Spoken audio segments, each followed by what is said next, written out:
Bom dia! Livro de Gênesis, capítulo de número 13, versículos de 10 a 13 diz assim: Olhou então Ló e viu todo o vale do Jordão, todo ele bem irrigado até Zoar.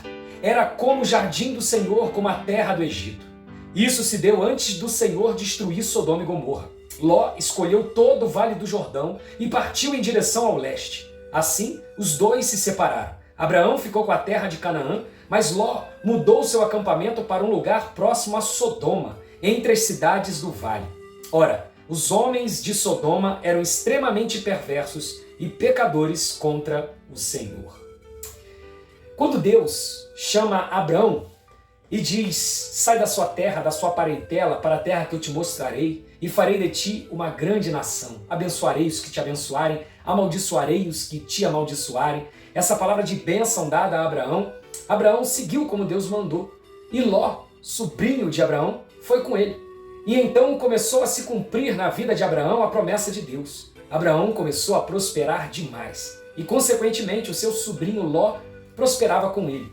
Em determinado momento, os dois tinham tantos bens, tantos rebanhos, tantos empregados, tantos pastores de rebanhos, que eles tiveram que se separar. Porque os pastores de um começaram a brigar com os pastores do outro, e eles decidiram que deveriam estar em terras diferentes. Aquelas terras eram pequenas demais para os dois. Então, generosamente, Abraão diz: Ló, meu sobrinho, pode escolher. Escolhe, diante de todas essas terras que estão à nossa vista, para onde você quer ir, para onde você quer se alojar. E Ló, então, ele se seduz com aquela visão do Vale do Jordão, com aquele lugar belíssimo, com aquela campina linda, irrigada, e não percebeu que em volta daquelas terras estava um povo perverso e inimigo de Deus, o povo de Sodoma e Gomorra. E Ló escolheu aquelas terras e foi para lá. E aquela foi a destruição na vida de Ló, porque daqui a pouco os moradores de Sodoma atentaram contra a família de Ló. Ló teve que fugir dali através de um livramento que Deus deu por anjos. Mas nessa ocasião, Ló deixou tudo para trás e inclusive perdeu a sua esposa, que morreu na ocasião.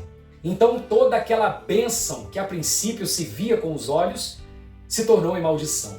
Eu aprendo um tesouro precioso com essa história. Muito cuidado com a cobiça dos olhos. Porque muitas vezes, quando nós estamos encantados por aquilo que os nossos olhos estão vendo, nós não observamos tudo aquilo que está em volta. Assim, muitos compram sem avaliar precisamente como vai pagar.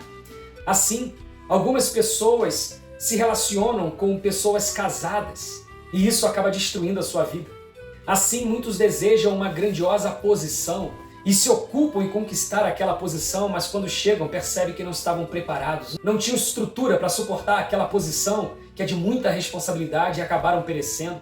E os exemplos são muitos. Eu lembro de um amigo que desejava ser pastor, fez o seminário, mas logo após concluir o seminário começou o treinamento e durante esse treinamento começou a participar de atividades pastorais e não aguentou, espanou, ao ponto de nunca mais trabalhar em nada na igreja. Muito cuidado.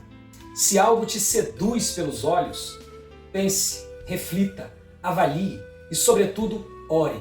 Apresente isso a Deus. Busque resposta em Deus e não se deixe levar simplesmente por aquilo que os seus olhos estão vendo.